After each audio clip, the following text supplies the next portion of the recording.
the point is that what I was about to say is that I'm also involved in the theory of SETI and the Fermi paradox. Why is it that we have not seen signs of the vast, extensive human civilization that we intend to create out there, ideally with the morality that has been informed by Star Trek, and that is trying to be good.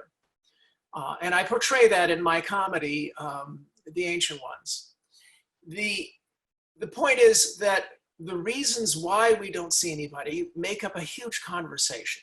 And there are about 100 hypotheses. And out of those 100 hypotheses, I have a top 5. I refuse to say there's just one because we don't have enough data. Number 1, in my opinion, is that our type of intelligence is very, very rare, that we're an incredible fluke.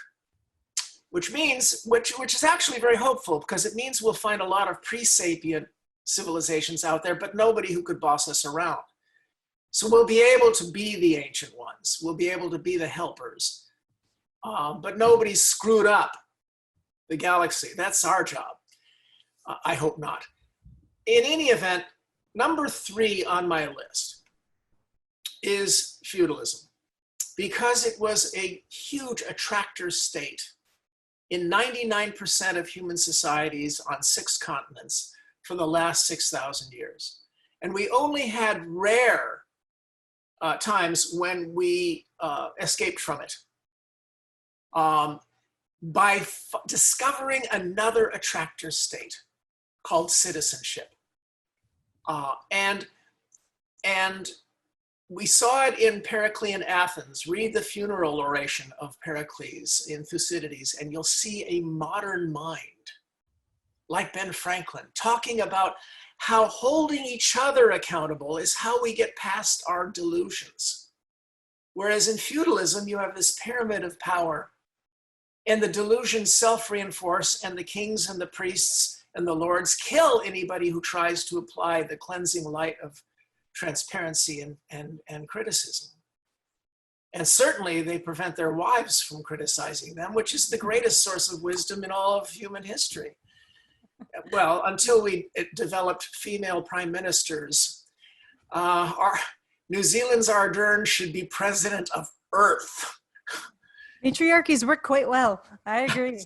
As far as I'm concerned, and Angela Merkel can be prime minister. As far as I'm concerned, clean us up for 20 years, then next a few minutes. So pulling back to what you're saying, I would actually like to go to one of your short stories, which picks maybe a different approach here, which is the crystal spheres. Well, the crystal spheres is a hypothetical excuse for the Fermi paradox that is, well, shall we say, way down or in the lower 90s as far as likelihood. It's more a piece of art. And it's basically posits that the galaxy has not been settled because you can escape from your own solar system. But unless somebody has ever broken the sphere from the inside, no star system is available to you. You can't get in. And so that's, well, what can I say? That one won the Hugo Award. It did, and it's also been in so many anthologies as well. It felt kind of like one of the best, if not explicit, I was just in, it's sometimes you read a story and there's a feeling that comes across. And it was a combination of wholesome and awe together about science, about exploration, about loneliness in the universe. But at the same time, without ever saying anything, you kind of say, this is the best reason I've ever seen to, without ever saying this explicitly, there is a God, that we're kind of being taken care of until we're ready or wanting to go out there. Well, you know, theological aspects of our life is something that definitely colors a large number of my stories. The question of whether or not there's more to what we see. I believe in impudence. I believe in citizenship. That's the basic notion of our civilization. We're the ones who restored the Periclean experiment.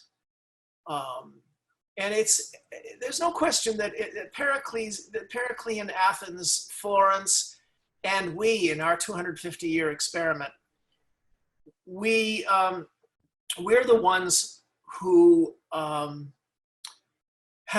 we accomplished so much more than any of these feudalisms.